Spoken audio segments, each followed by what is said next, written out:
Welcome to MCN. Now, this is a big day today for Alpinestars because today is the launch of their brand new road-going crash helmet. It's their first ever road-going crash helmet, and it's called the Supertech R10. And I'm here with Roberto, who's the head of helmets development at Alpinestars. Helmet department at Alpinestars, yes. Thank you very much. Just before we go into the technical detail, this is your first road crash helmet. Just tell me, the market's flooded with other brands of crash helmets, very established. So why have you decided to get into this market? We are already well recognized with all the other elements, and we were missing just the helmet. Final piece of the jigsaw. Yes, and the helmet is, is such an emotional item that we wanted to do it. Yeah. So how long did it take to develop this crash helmet? I would say that altogether it's 3.5 years. Yep. Since we started the first scratch, let me say. We benefited a lot from what we learned in the off-road, but of course here we are in a different environment, and of course the helmet is developed with speed in mind. Yes.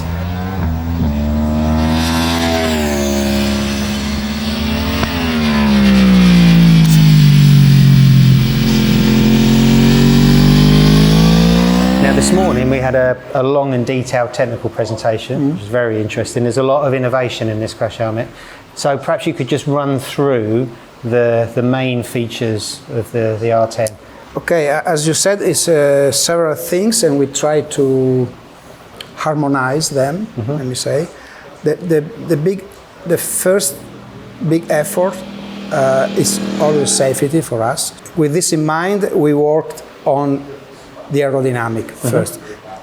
We spent a lot of hours in simulation, CFD as it's called, and validation in wind tunnel, both with only the helmet or helmet on the rider on a Moto2 bike that we have in the company, making a lot of measurements, checks and so on to come out with something that is, in our opinion, but is confirmed by the riders, balanced in all neutral, let me say, in all conditions. Either you are out or in the fairing. Yeah. And onto this, we worked on having a shape that helped to direct the airflow. The rear spoiler, we have two shapes. One is thought for the naked bikes, and this one is for racing bikes. So this is made in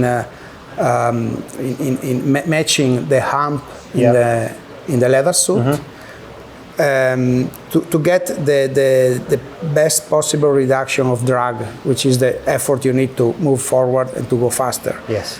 And I think I would say that I'm proud of this element here, because these side wings, which are something new on the helmets today, are making a good part in improving the aerodynamic efficiency of the helmet. So big effort in aerodynamics, a big effort in finding the best airflow inside the helmet to maximize ventilation. So we have main inlets from here, and it's a kind of top-down.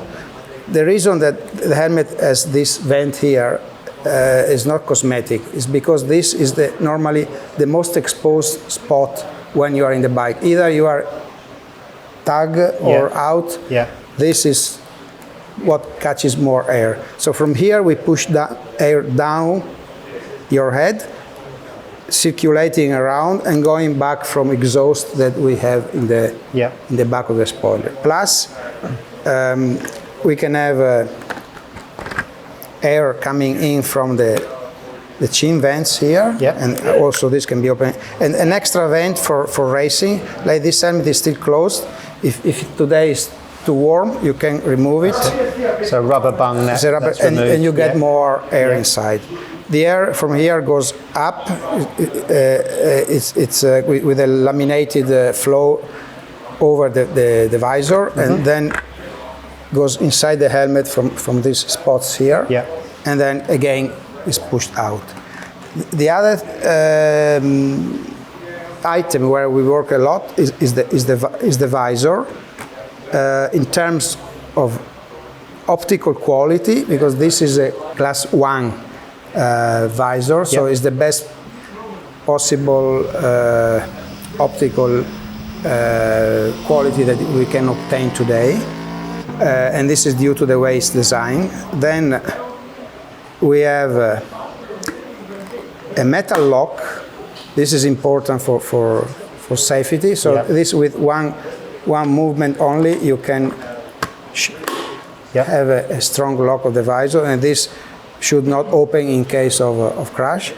Plus the hinge here, this is making a rotor translational movement, something like that. So when I lift it up, it goes against the helmet.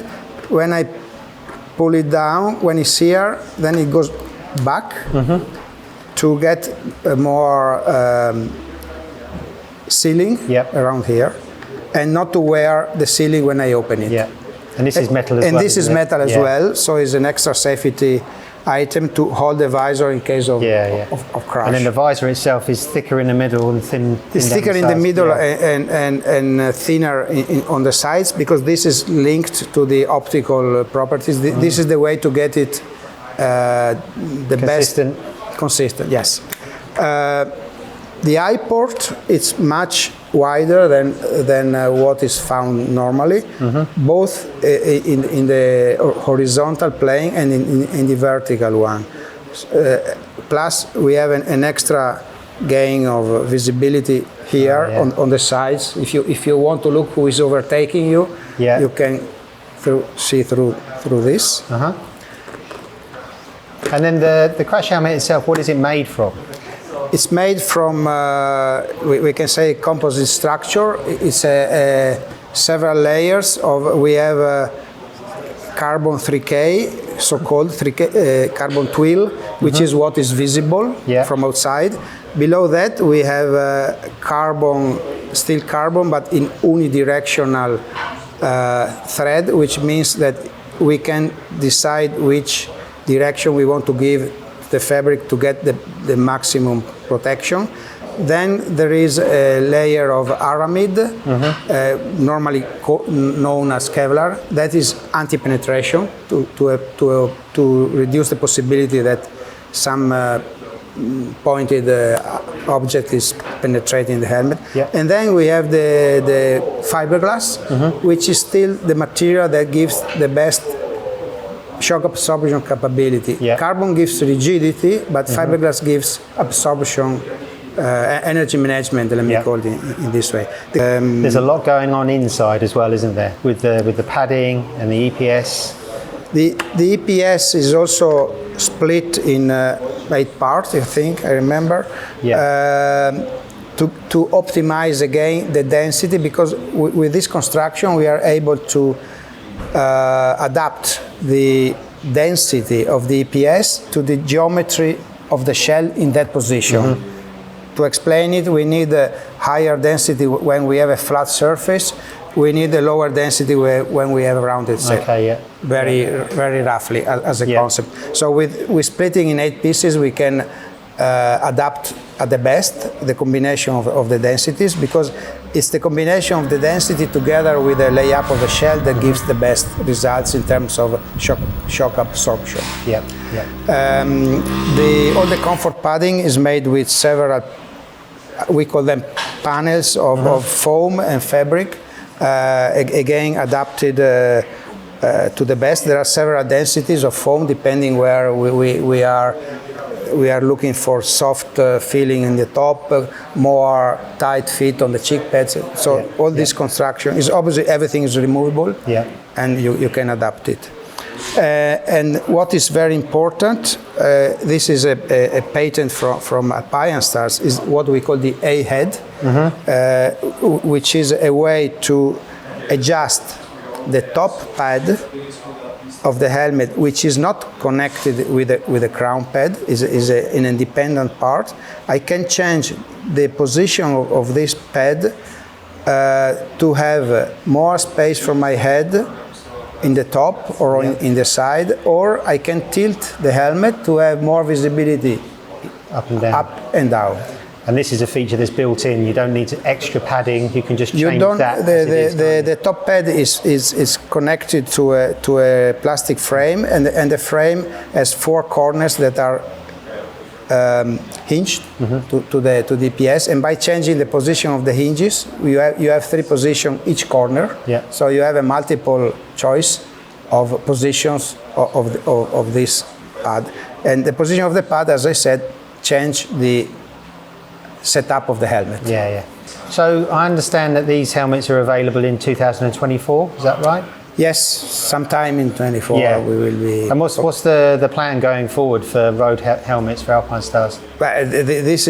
We started from the top of the pyramid, and we want to enlarge our range by going into sport touring and touring commuting as well. We will be in the next years. There will be more newcomers. Let me say. Well, thank you very much for the explanation.